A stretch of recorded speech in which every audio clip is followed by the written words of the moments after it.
자, 우리 하나님 말씀 보겠습니다.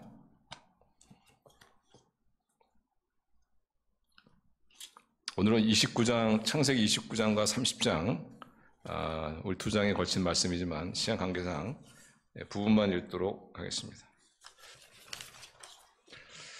자, 하나님의 계시의 말씀 우리 교독하겠습니다. 창세기 29장 16절에서 20절 말씀까지 읽도록 하겠습니다. 자, 하나님의 계시의 말씀 교독합니다. 16절 제가 먼저 읽겠습니다. 라반에게 두 딸이 있으니 언니의 이름은 레아요 아우의 이름은 라헬이라. 야곱이 라헬을 더 사랑함으로 대답하되 내가 외삼촌의 작은 딸 라헬을 위하여 외삼촌에게 7년을 섬기리이다.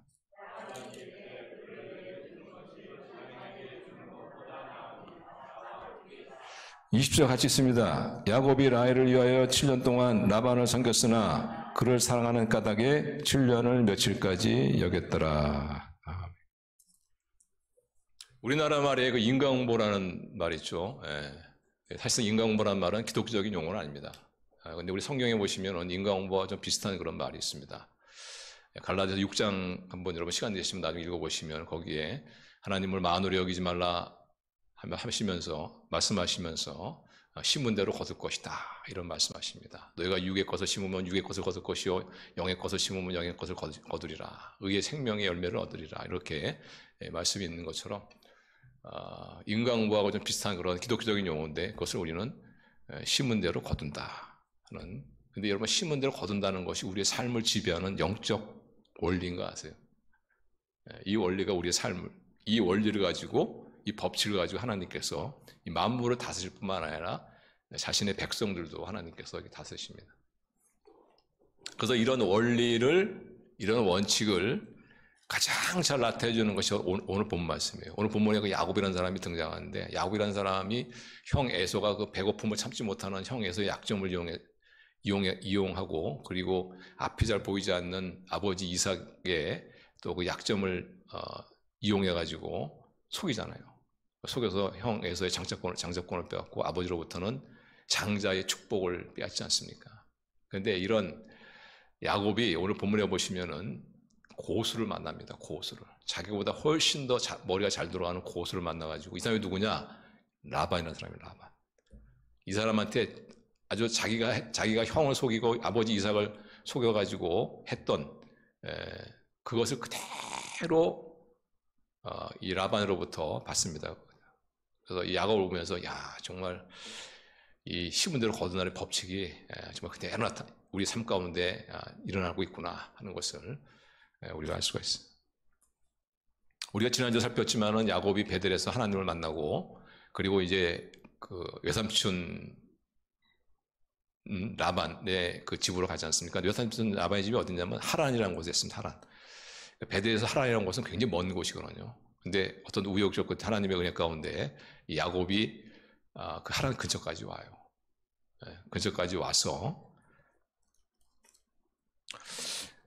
거기서 31절 보시면 31절이요. 29장 1절 보시면 이렇게 나오죠. 야곱이 길을 떠나 동방의 땅에 이르러 본즉 들에 우물이 있고 그 곁에 양새 세 떼가 누워있으니 이는 목자들이 그 우물에서 양떼에게 물을 먹임이라. 큰 돌로 우물 아귀를 덮었다가 모든 떼가 모이면 그들이 우물 아귀에서 돌을 옮기고 그 양떼에게 물을 먹이고는 우물 아귀 그 자리에 다시 그 돌을 덮더라. 그래서 우물에서 이게 사람들이 있는데 야곱이 물어본 겁니다. 너희도 어디서 왔느냐?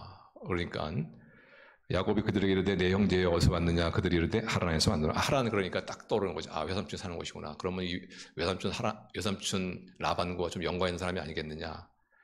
그래서 이렇게 대답합니다. 5절에 야곱이 그들에게 이르되 너희가 나홀의 손자 라반을 아느냐? 그들이 이르되 아노라.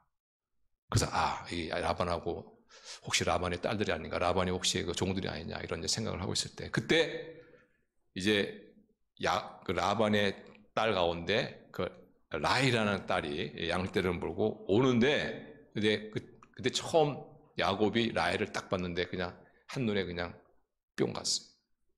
정말 한순간에 그냥 그 마음을 다 빼앗겼습니다. 그래서 어떻게 하느냐? 6절 보시면 나오죠. 야곱이 그들에게 이르되 그가 평안하냐? 그들이 이르되 평안하니라. 그의 딸 라헬이 지금 양을 몰고 오느니라. 7절 야곱이 이르되 해가 아직 높은즉 가축 모일 때가 아니니 양에게 물을 먹이고 가서 풀을 뜯게 하라. 아주 야곱이 뭐 자기 것도 아닌데 아주 굉장히 어떤 선심을 씁니다. 특별히 너에게만 내가 물을 주노니 물을 먹여라. 이러면서 드디어 이제 야곱이 뭔가 힘을 자랑하죠. 힘을 자랑하죠.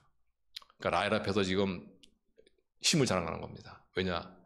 라헬이 너무너무 마음에 들거든요. 라헬을 어떻게든지 내가 꼬셔야 되겠다. 이렇게 해서. 보통은 우리가 사람 만나면 통성명 하죠. 저는 노기선입니다. 저 아무개입니다. 이렇게 통성명 하고 난 다음에, 그 다음에 뭐, 저 사람한테 저렇게 좋은 점이 있구나, 장기가 있구나, 전 장점이 있구나, 이렇게 얘기하지 않습니까? 그런데 라헬은, 야곱은 보통 머리가 비상한 사람. 여러분은 라헬하고 야곱을 만나잖아요? 다 당합니다. 야곱 못 이겨요. 이거 빨라가지고 말이지. 그래가지고, 사람이 보통 만나면 통성명을 하고 그 다음에 자기의 어떤 그 장기를 보여주는 게 보통인데 야곱은 그걸 바꿔요. 그래서 먼저 힘을 확 과시하는 거야. 왜냐하면 그때 우물 아기를 맡고 있는 그런 이 돌은 굉장히 큰 돌이거든요. 장정한 두 사람이 모여 들어야만 들 수 있는 돌인데 딱 그 야곱이 맞아 그 돌을 번쩍 들어가지고는 물을 먹여라. 그러고 나서 이제 자기가 어떤 사람이 딱 마음을 어필한 다음에 자신을 어필한 다음에. 그도 구절 보시면 야곱이 그들에게 말한 동안에 라헬이 그의 아버지 양과 함께 오니 그가 그 양들을 치고 있었기 때문이다. 그러면서 자기를 알립니다. 야곱이 그의 외삼촌 라반의 딸 라헬과 그의 외삼촌 양들을 보고 나아가 우물하게 돌을 옮기고 그의 외삼촌 라반의 양떼에게 물을 먹이고 그 다음에 자기를 소개하죠. 11절 그가 라헬에게 입맞추고 소리내어 울며 그에게 자기가 그의 아버지의 생질이요 리브아의 아들됨을 알렸더니 라헬이 달려와서 그 아버지에게 알리매. 그래서 그냥 야곱이 한순간에 라헬에게 사랑에 빠져가지고 어떻게든지 저 여자를 내 여자로 만들어야 되겠다 이런 마음으로 자기 힘을 한번 과시하고 그 다음에 자기가 어떤 사람인지 소개하고 그래서 이제 라헬이 깜짝 놀라가지고 아버지 라반에게 당신의 조카가 왔습니다 이렇게 얘기해서 드디어 이제 그 야곱과 라반이 만나게 됩니다. 10절을 보시면 라반이 그의 생질 야곱의 소식을 듣고 달려와서 그를 영접하여 안고 입맞추며 자기 집으로 인도하여 드리니 야곱이 자기의 모든 일을 라반에게 말하며 14절 라반이 이르되 너는 참으로 내 형육이로다 하였더라. 라반이 한 달을 그와 함께 거주하였더니 한 달을 거주했는데 야곱이 그냥 밥만 얻어먹고 있겠습니까? 그러니까 열심히 아마 일을 했겠죠. 근데 야곱이 열심히 일한 이유는 사실 라헬 때문에 어떻게 저 라헬을 내가 좀 얻어야 되겠다 하는. 근데 이 야곱보다 한 단계 더 머리가 잘 돌아가는 이 라반이 그걸 안 겁니다. 저놈이 내 딸에게 완전히 갔구나. 내 딸에게 완전히 마음이 뺏겼구나. 그러면서 그거를 이제 약점으로 이용하는 거죠. 야곱의 약점을. 야곱이 형의 약점을 이용해가지고 장자권을 빼앗은 것처럼. 라반이 자기 딸한테 마음을 빼앗긴 그 야곱의 그 약점을 이용해서 야곱을 종처럼 부려먹습니다. 그러면서 이렇게 말하죠. 전에는 그냥 정상적인 방법이 아니지만은 종처럼 부려먹었다면 이제는 한 줄 더 떠서 이 라반이 아주 공식적으로 합법적으로 이 야곱을 종으로 부려먹습니다. 그래서 이런 말을 합니다. 15절 보시면 라반이 야곱에게 이르되 내가 비록 내 생질이나 어찌 그저 내 일을 하겠느냐 내 품삯을 어떻게 할지 내게 말하. 지금 라반이 야곱을 봐줘서 얘기하는 것이 아닙니다. 전에는 비합법적인 방법으로 야곱을 부려먹었다면 이제는 합법적인 방법으로 야곱을 내가 종으로 부리겠다 이런 계산이죠. 그러면서 왜냐 이미 라반은 알고 있어요. 라헬에게 야곱이 마음을 뺏긴 것을 알고 있어요. 그래서 최대한으로 그 딸을 이용합니다. 그래서 합법적으로 이제 자기 종이 되게 하는 거예요. 16절 라반에게 두 딸이 있으며 언니 이름은 레아요 아우 이름은 라헬이라. 레아는 시력이 약하다는 것은 뭐냐면은 총기가 좀 부족하다는 뜻입니다. 그러니까 아마 이 레아라는 여자는 순진하고 순박한 것은 있는데 조금 총기가 조금 부족한. 그러나 반면에 라헬은 곱고 아랫덩어리. 아마 이 라헬은 좀 바짝바짝 뭔가 돌아가는 아주 총기가 있는 그런 것던 것 같아요. 그래서 네가 그냥 공짜 일하는 건데 못 참겠다. 그래서 내가 뭔가 너에게 좀 대가를 좀 지불해야 되지 않겠느냐. 그러면서 싹 흘리는 거죠 이제. 근데 나에게 두 딸이 있는데 그렇다. 그러니까 야곱은 이미 라헬에게 마음을 빼앗긴 거죠. 그래서 야곱이 먼저. 그러니까 이 라반이 야곱에게 두 딸이 있는데 하나 딸을 취한 대신에 네가 나에게 7년을 봉사하라 이렇게 얘기하지 않고 심리를 잘 알고 있으니까 그러니까 스스로 먼저 이 야곱이 자기의 마음을 표현하죠. 그래서 18절 보시면 야곱이 라헬을 더 사랑함으로 대답하되 내가 삼촌의 작은 딸 라헬을 위하여 삼촌에게 7년을 섬기리이다. 한 1년, 2년 했다가 혹시 라반이 노하면 어떡할까 이런 마음에서 그만 7년이라는 긴 세월을 내가 무보수로 내가 일하겠습니다.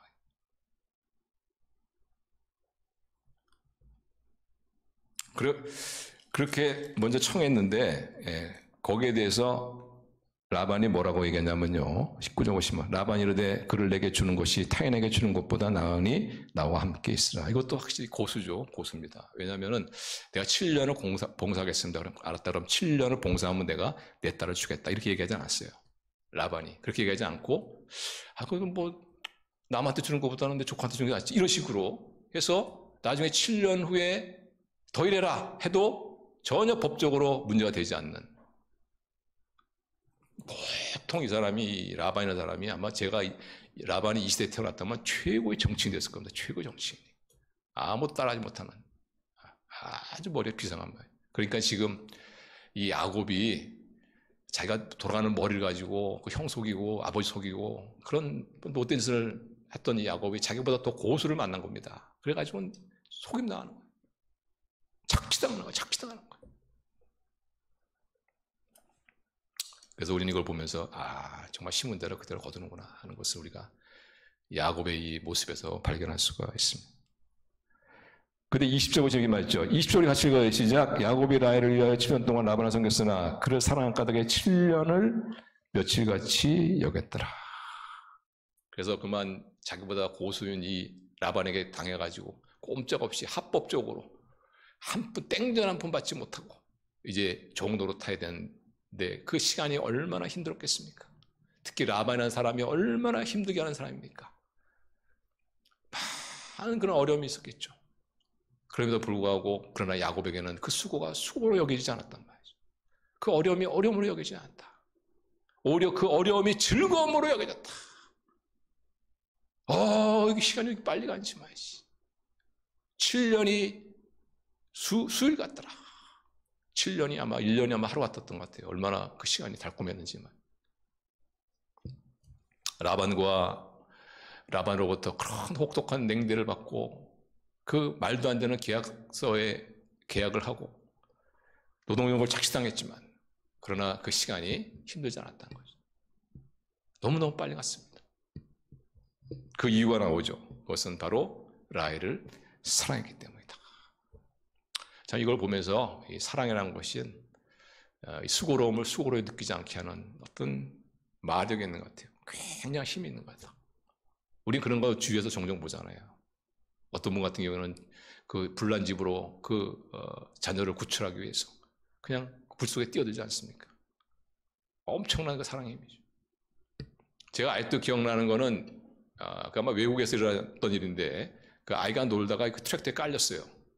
그때 그 엄마가 그걸 본 겁니다. 근데 엄마가 와서는 그걸 들었어. 트랙터 들어버렸다니까. 사랑의 힘이죠. 사랑의 엄청난 힘이죠. 뭐 우리 가까이도 오면은 어렸을 때 우리 젊었을 때 막 들어온 거 막 참지 못하고 막 못하던 자매가 나중에 결혼해가지고 아기를 낳으면은 막 똥기저귀 막 그냥 아무렇게나 막 갈고 말이죠. 이런 거. 아이고 우리 애들은 똥도 참 이렇게 이쁘냐 이러면서 말이죠. 뭐 먹진 않지만 뭐 그런 걸 만져도 전혀 뭐 그냥 개의치 않는 이런 걸 보면서 야 정말 사랑의 힘이라는 것이 대단하구나. 그래서 우리가 느끼지 않습니다. 정말 그 라반이라는 그런 사람 밑에서 7년 동안 혹독한 그런 착취를 당했지만 그러나 그 시간이 라헬을 사랑하기 때문에 전혀 어려움이나 짐처럼 느껴지지 않고 부담으로 느껴지지 않고 오히려 즐거움으로 느꼈다는 것. 대단한 사랑의 힘이죠. 저는 이런 걸 봐서 우리 신앙생활 똑같은 것 같아요. 어떤 분은 신앙생활이 짐처럼 느껴지고 부담으로 느껴지고 그렇습니다. 왜 그런지 아세요? 하나님을 사랑하는 마음이 없기 때문에. 뭐 환경을 탓하고 뭐 주위의 사람도 탓하겠지만 그러나 그건 정말 그거는 원인은 가장 중요한 원인은 뭐냐? 자기 안에 하나님에 대한 사랑의 마음이 없기 때문에. 어떤 분은 교회 뭐 신앙생활도 참 열심히 하시고 잘하시고 또 우리 교회 사역도 참 헌신적으로 희생적으로 잘하죠. 왜 그럴까? 뭐 사랑하는 마음이 있기 때문에 그런 거예요. 하나님에 대한 사랑의 마음이 있기 때문에. 어떤 분은 주일날 예배 드리는 것도 굉장히 힘들어합니다. 아주 곤욕스러워합니다. 근데 사실상 주일에 이렇게 나와서 예배 드리는 것이 얼마나 큰 축복인지 몰라요. 만약 주일날 우리 그리스도인들이 교회 나와서 예배 드리지 않고, 물론 이제 코로나19가 막 또 그 기승할 때는 뭐 또 영상 예배 드릴 수 있죠. 예, 뭐 그걸 제가 탓하는 게 아니고, 예. 어떤 예배를 이렇게 드리러 교회 나오면 얼마나 좋습니까? 하나님께 예배 드리고 또 하나님께 기도도 하고 또 우리 교우들과 또 교제도 하고 또 아픈 분 있으면 찾아가서 또 이렇게 한번 찾아가 보기도 하고 그러면서 어떻게 해요? 그 마음에 이 기쁨이 생긴다. 마음의 기쁨이 보람이 있단 말이에요. 보람. 그러면 그 다음 주 한 주를 향한 뭔가 에너지가 또 생깁니다. 이렇게 에너지가. 그런데 뭐 그냥 예배드리기 싫어가지고 말이죠. 집에서 그냥 뒹굴뒹굴하면서 TV나 보고 그러면 어떻게 해요? 더 피곤한 거야. 또 마음은 찜찜하죠. 이러다가 내가 하나님께 한 대 맞질 않나. 왜 안 맞겠어요? 언젠가 맞겠죠. 언젠가 맞습니다. 그러니까 또 마음도 불편하고 또 몸도 또 계속 늘어지고 이러니까 어떻게 해요? 더 힘든 거야. 다음 한 주가 더 힘든 거야.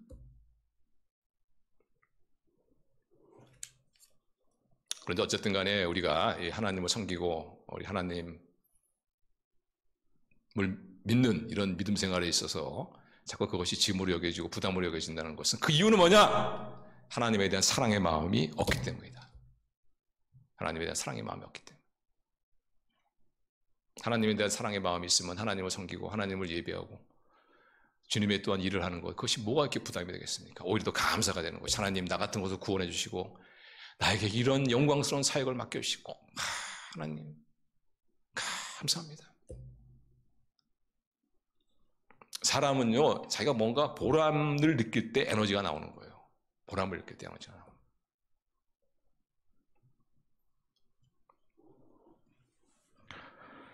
그래서 우리의 신앙생활, 우리의 또 주님의 또 사역, 이거는 우리가 정말 기쁨과 보람을 하기 위해서는 짐이 아니라 부담이 아니라 즐거움이 되기 위해서는 우리가 하나님을 사랑해야 하는 마음이 있어요.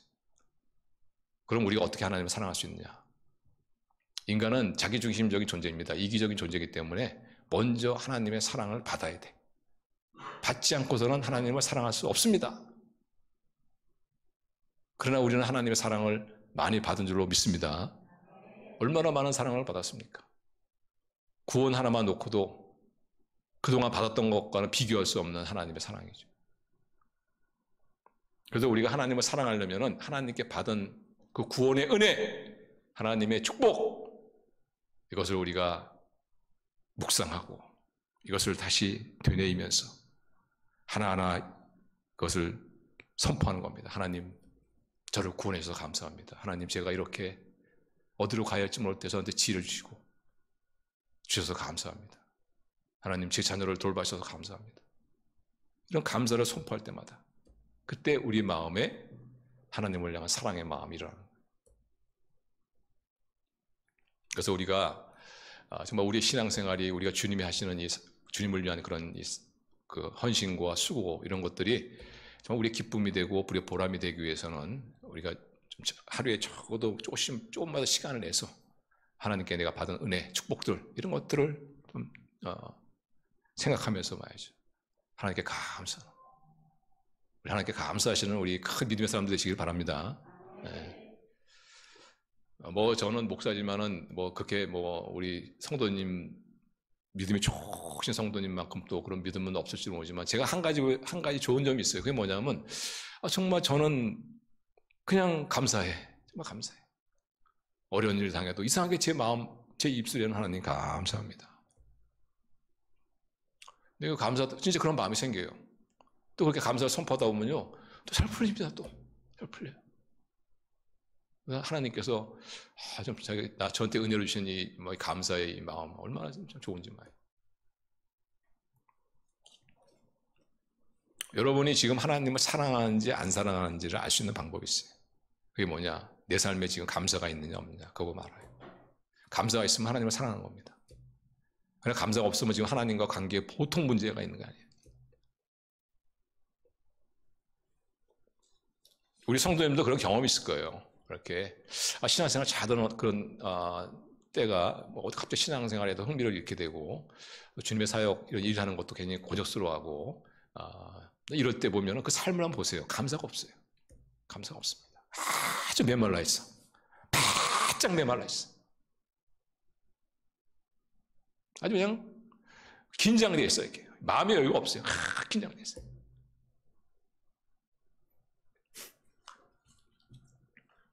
그런 하나님에 대한 감사가 있는 분들 보면은 그래도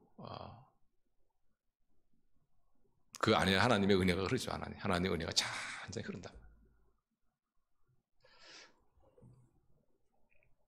그래서 이 야곱은 자기보다 고수인 라반에 의해서 그 라헬을 얻기 위해서 7년 동안을 종으로 혹사당했지만 그러나 그 7년이 수일처럼 여겼던 이유는 바로 사랑했기 때문이다.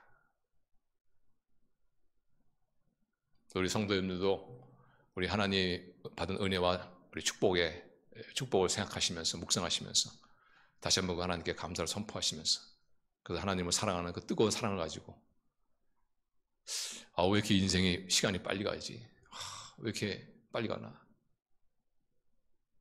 이렇게 우리의 인생의 시간들이 정말 즐거움으로 참 수일처럼 여겼던 야곱처럼 그런 은혜가 있기를 주님 이름으로 축원합니다.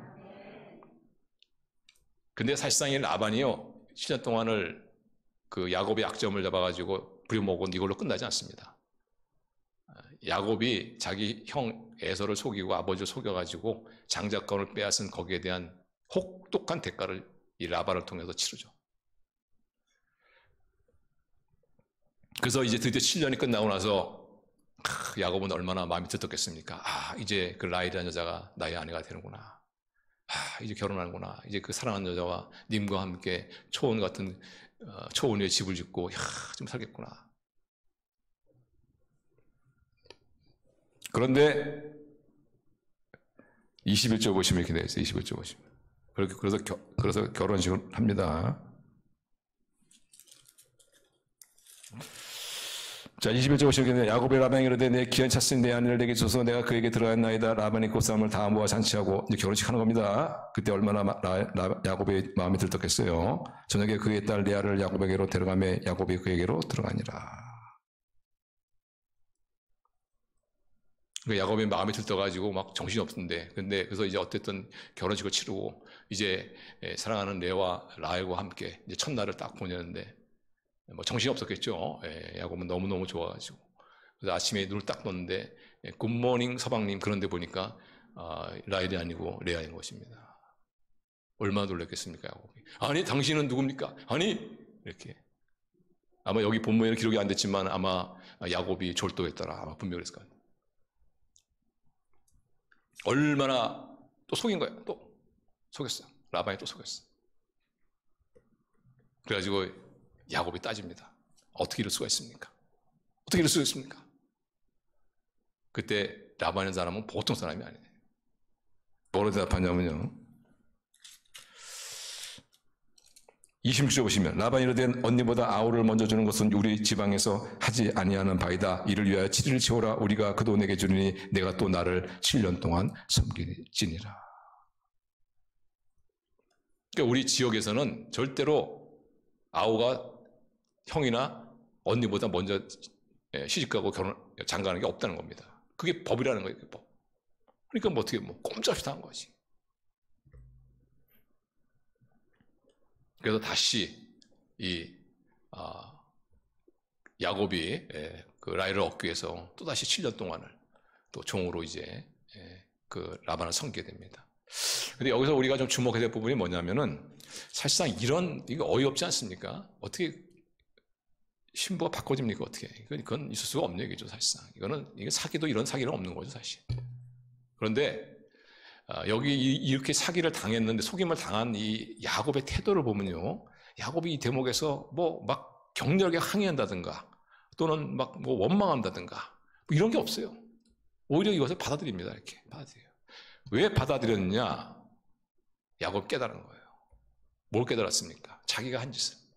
자기가 형에게 그리고 아버지 이삭에게 한 짓을 깨달은 거예요. 내가 그들을 속여가지고 이용해서 이 장자권을 빼앗았더니 내가 그대로 당하는구나. 이 라반이라는 사람에 의해 가지고 형 배고픔을 참지 못하는 형 에서의 그 약점을 이용해 가지고 내가 형 에서의 장자권을 빼앗은 것처럼 이 라반이라는 사람이 이 라헬을 사랑하는 이 나의 이것을 약점으로 이용해 가지고 나를 착취하고 속여 착취하고 한 걸음 더 나가서 내가 시력이 나쁜 아버지 이삭을 속여서 장자의 축복권을 빼앗은 것처럼 시력이 안 좋은 그러니 레아라는 여자를 통해서 이런 걸 통해서 하나님께서 나의 그런 모습을 보게 하신구나 하는 걸 깨달은 거죠. 이것이 바로 심고 거둠의 법칙이 역사하는 겁니다. 심고 거둠의 법칙이 역사하는 것이다. 그래서 야곱이 오늘 본문에 보시면은 뭐 불평하고 뭐 그런 게 없습니다.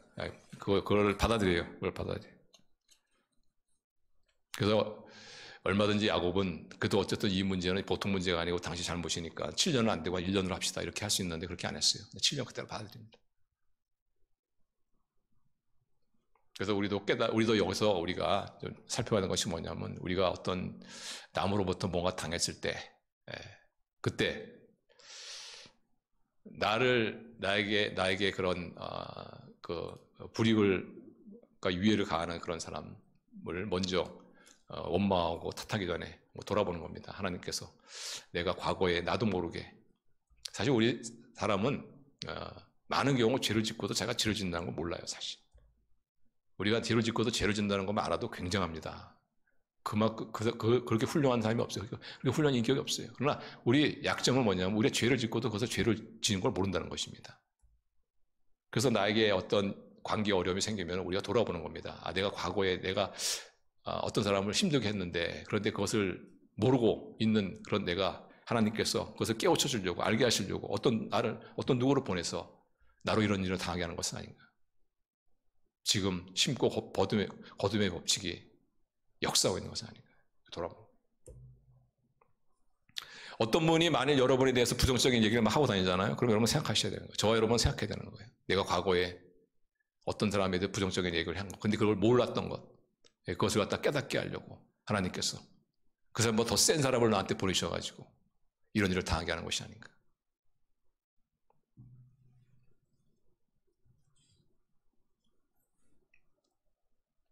그래서 우리가 정말 그걸 갖다가 시몬과 거둠의 법칙을 갖다가 우리가 정말 이해하게 되면은 그러면은 오히려 나를 힘들게 하는 그런 사람에 대해서 감사한 마음을 갈 수가 있죠. 하나님께서 저 사람을 쓰시는구나.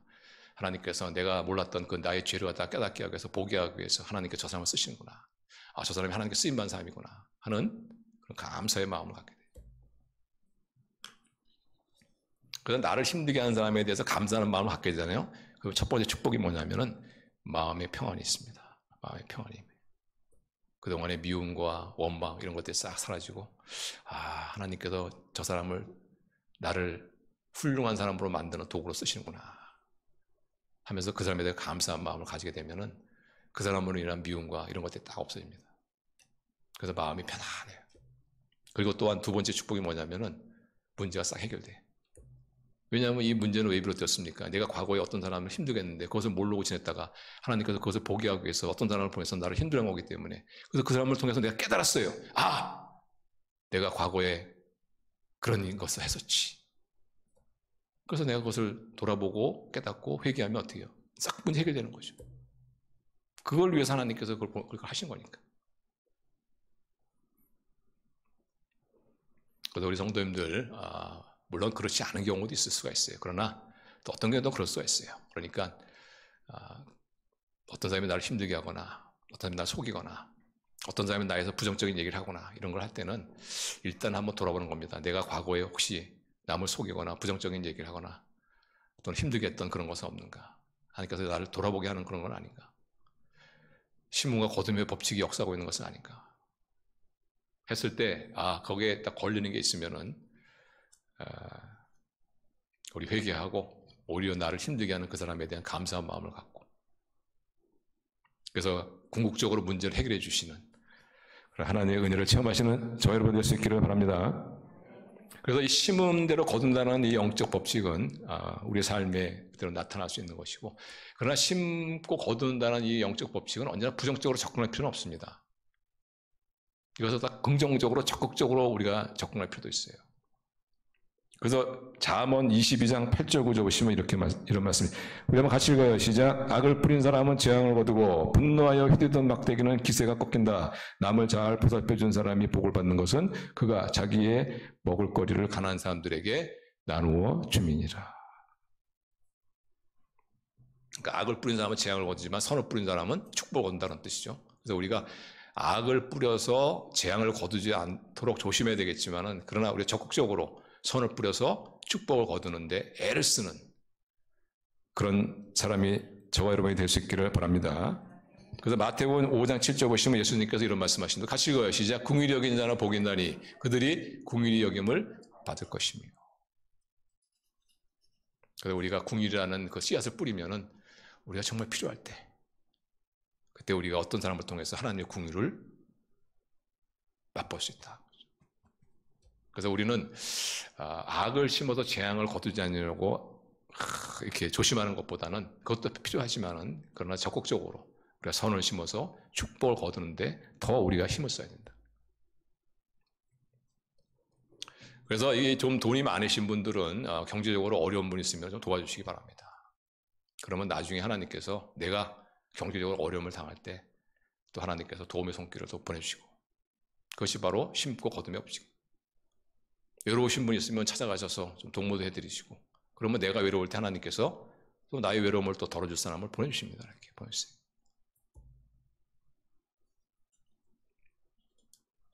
우리 아프신 분 있으면은 위해서 기도하실 뿐만 아니라 또 한번 여건이 되면은 또 찾아가셔서 이렇게 기도해 주시고, 그러면은 내가 아플 때 하나님께서 또 나를 또 치유하시고 위로하실 분을 보내주세요. 특히 여러분이 잘 아시는 시편 37편 25절 말씀 같이 읽어요. 시작. 나는 젊어서나 늙어서나 의인이 버림받은 것과 그의 자손이 거식하는 것을 보지 못하였도다. 그래서 우리 부모님들이 선을 행하면 어떻게 해요? 나중에 하나님께서 우리 자녀들이 좀 필요할 때 또 누구를 통해서 저 은혜를 베푸시는 그런 것을 또 볼 수가 있습니다. 그래서 우리는 이 심고 거둠의 법칙을 너무 이렇게 소극적으로 우리가 받아서는 안 되고, 적극적으로 선을 뿌려서 우리 축복을 거두시는 그런 저 여러분 되시기를 바랍니다. 이렇게 해서 이제 야곱은 두 아내를 이렇게 건드리게 된 거죠. 근데 두 아내를 건드렸다는 것은 어찌됐든 간에 하나님의 뜻에는 어긋난 겁니다. 물론 야곱은 어쩔 수 없죠. 왜냐하면 외삼촌 라반이 속였기 때문에, 속임을 당해서 그렇게 됐든 어쨌든 간에 어쨌든 두 여자를 갖다가 아내로 데리고 산다는 것은 사실 하나님의 창조 질서에 어긋나는 겁니다. 그래서 이제 야곱의 삶 가운데 막 어려움이 많이 찾아오죠. 아주 굉장히 어떤 정신적인 고통에 이제 야곱이 시달립니다. 왜 그러냐면은 야곱이 두 사람을 똑같이 사랑할 수 없었기 때문에, 인간이 하나님과 세상을 똑같이 사랑할 수 없듯이. 그래서 30절 보시면 이렇게 말이죠. 30절.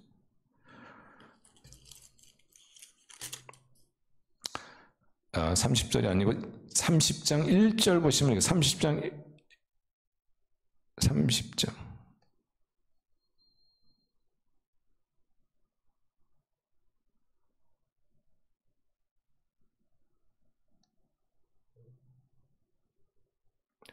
보세요. 30절. 여기가 나오네. 30절. 창세기 29장 30절 보시면 야곱이 또한 라헬에게 들어갔고 그가 레아보다 라헬을 더 사랑하여 다시 7년 동안 라반을 섬겼더라. 그러니까 레아보다 라헬을 더 사랑하면서 여기서부터 이제 그 관계가 이제는 행복의 관계가 아니고 이제 투쟁의 관계가 된 거죠.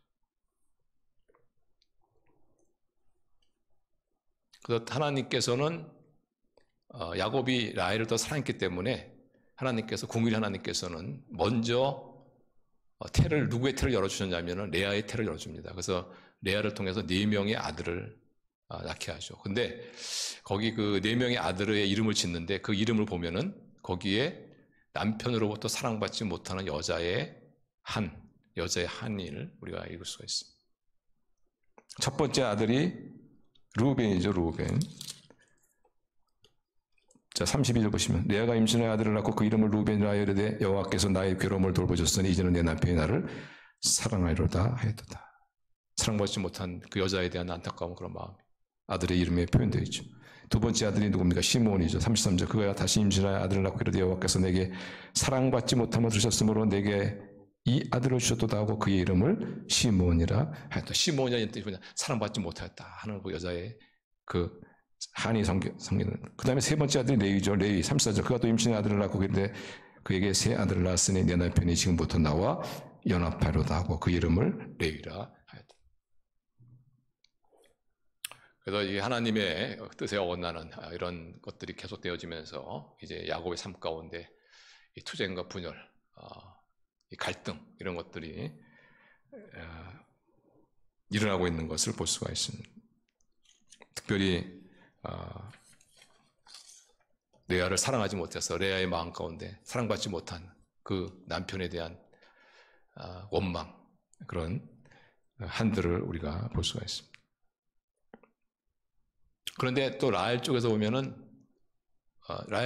야곱이 자기를 사랑하지만은 자기는 여전히 또 자식이 없거든요. 레아는 4명의 아들을 낳고 하니까 또 이 문제가 이제 라헬이 또 야곱에게 또 깡짜를 부리는 그런 대목이 나오죠. 30장 1절에 보시면 라헬이 자기가 야곱에게서 아들을 낳지 못함을 보고 그의 언니를 시기하여 야곱에게 이르되 내게 자식을 낳게 하라. 그렇지 아니하면 내가 죽겠노라. 그러니까 야곱이 뭐라고 합니까? 2절 야곱이 라헬에게 성을 내어 이르되 그대를 임신하지 못하게 하시는 이는 하나님이시니 내가 하나님을 대신하겠느냐. 그건 내가 내 마음대로 되는 게 아니다 이거죠. 그건 하나님이 하시는 것이지 내가 하는 게 아니다. 그래서 어떻게 해요? 라헬이 자기가 안 되니까 이제 자기 여종을 붙입니다. 자기 여종을 붙여. 근데 그 여종을 붙인 이유가 뭐냐면은 언니 레아에 대한 시기심, 질투심, 경쟁심. 그래서 자기는 하지 못하게 자기 여종을 붙여줘가지고 아들을 낳게 하는 것을. 그래서 그 여종을 통해 가지고 2명의 아들을 더 낳고. 그러다 보니까 레아가 가만히 보니까 또 라헬이 자기 여종을 붙여가지고 아들을 낳거든요. 그러니까 자기도 또 시기심 나고 경쟁심 나가지고 이제는 자기는 안 되니까 자기의 또 여종을 보냅니다. 자기 여종을 보내가지고 또 2 아들을 낳게 하는. 그러다가 이 레아가 5번째 아들을 낳아요. 5번째 아들. 5번째 아들을 낳았는데 그 계기가 오늘 본문에 나옵니다. 아마 루벤이 그때 한 4살, 5살 정도 됐을 텐데 루벤이 어떻게 들여나갔다가 뭘 하나 가지고 왔는데 그 나무가 뭐냐면 자작나무입니다. 합판체라고 해가지고. 그래서 이것을 가지고 이제 레아가 소위 말하면은 라헬이 레아가 라헬에게 흥정을 하죠. 너 이거 줄 테니까 이거 받고 대신에 야곱을 나한테 보내라. 이런 흥정을.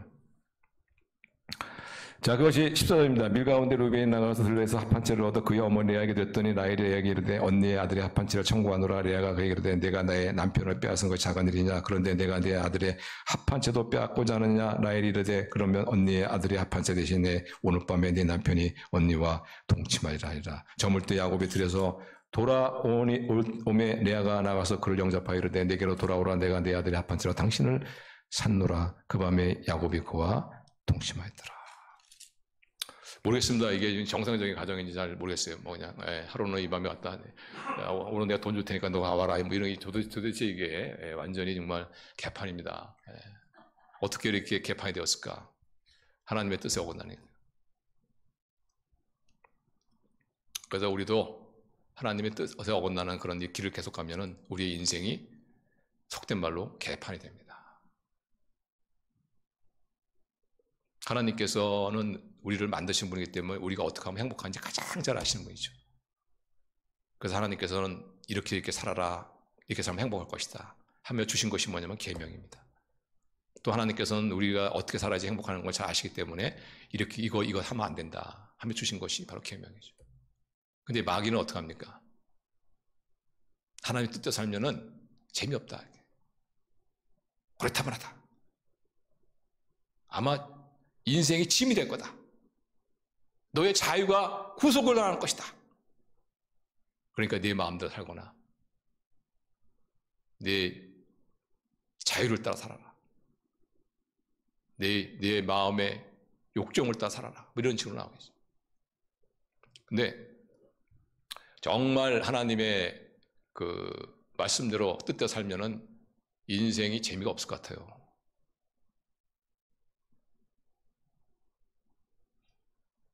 근데 정말 하나님 뜻대로 살면은 인생이 재미죠. 자유함을 느끼고.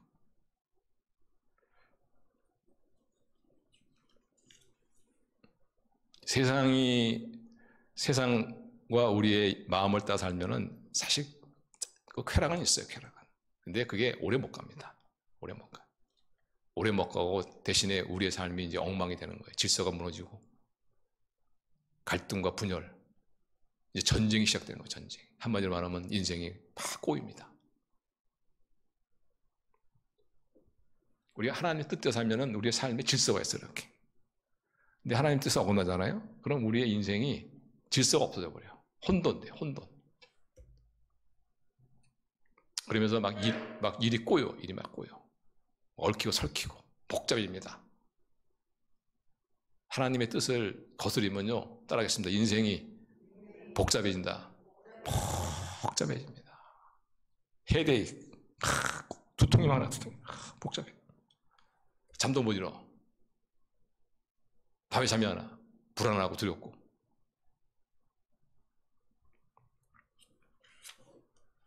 야곱이 그런 거야, 야곱이. 얼마나 야곱이 힘들었겠어요. 오늘은 어디로 가야 되는지 말이지. 오늘 밤은 어디로 가야 돼? 어떤 분은 뭐 그런 분도 있더라고요. 야, 그 와이프가 많아 좋겠다 그런 분도 있는데 그분 그렇게 한번 4명 한번 거느리고 한번 살아보시라고. 4명 건드리고 한번 살아보면 얼마나 힘들겠습니까? 그래서 우리가 이거 보면서 하나님의 뜻을 거스리면은 거기는 우리 삶에 무질서 혼돈이 오고, 그리고 복잡해지는구나, 인생이. 복잡해지는구나. 꼬이고 얽히고 설키고 불면증에 시달리고.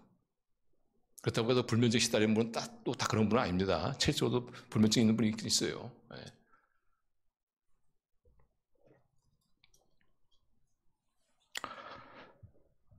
그래서 우리는 생각해야 돼요. 우리는 이 죄라는 것은 언제나 우리의 인생을 복잡하게 만듭니다.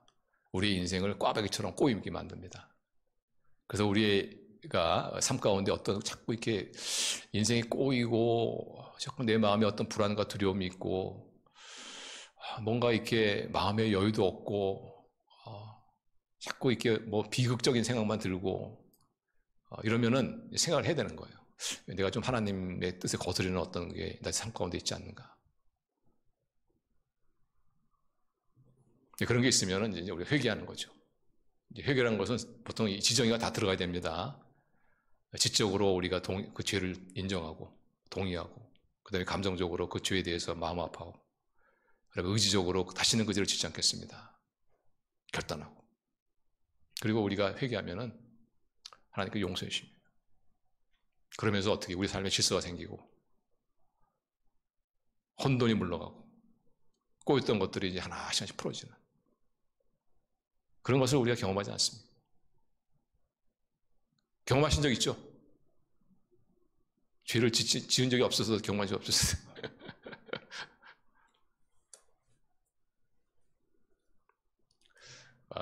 우리 삶에 어떤 관계라든가 이런 어려움이 있으면은 우리는 오늘 말씀에 비춰서 좀 돌아봐야 됩니다. 내가 과거에 어떤 사람한테 그렇게 했는데 그렇게 한 것이 정말 문제였는데 그것을 내가 오히려 잘했다고 내가 착각하고 있었는데 그래서 하나님께서 이것을 보게 하기 위해서 하나님이 어떤 저 사람을 보내가지고 지금 나를 이렇게 힘들게 하는 것이 아닌가. 그런 게 있으면 어떻게 해요? 회개하는 거예요. 회개하고 오히려 그 사람한테 감사하고 그리고 그것을 통해서 하나님께서 나의 문제를 보게 하신 하나님께 감사하고 그래서 다시 한번 우리 마음에 주시는 평안을 우리가 회복하고 또 그 문제를 해결해 주시는 그런 하나님의 역사를 우리가 체험해야 할 줄로 믿습니다. 그리고 또 하나 내 삶 가운데 자꾸 삶이 꼬이고 텔레도 안 되고 자꾸 그런 일이 반복되어지고 내 마음 가운데 어떤 불안과 두려움이 있고 그러면은 혹시 내가 하나님께서 거스리고 있는 그런 면은 없는가 이렇게 돌아보셨어. 그런 게 있으면은 바로 잡으시고 회개하셨어. 하나님이 주신 것은 평안한 줄로 믿습니다. 우리 하나님의 사랑은 우리의 마음에 두려움을 내어준다고 하지 않습니까?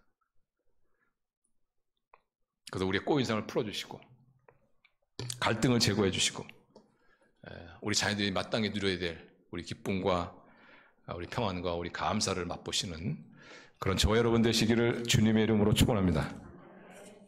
기도하시겠습니다.